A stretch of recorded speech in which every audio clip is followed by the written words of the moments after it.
Este é o aviso que emitiu a Dirección Xeral de Emerxencias logo de que ás 12:36 minutos deste martes a estación de Augas de Galicia de Bermaña Umia acadase o nivel vermello. As chuvias non dan tregua, facendo que o nivel do encoro seguise subindo. Con todo, a media tarde a situación semellaba mellorar.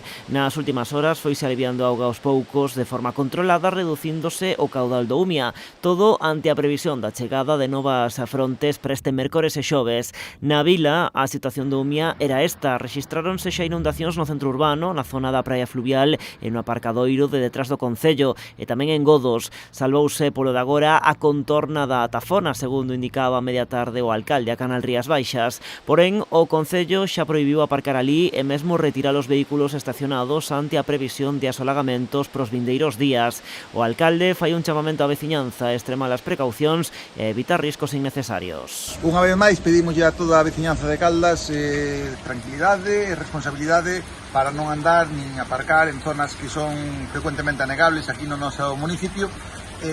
Sabedes a situación do río, prevese que nunhas horas estará un pouquiño peor, esperamos que todo pase, que volva á normalidade, pero durante estas horas tende moitísima precaución, por favor.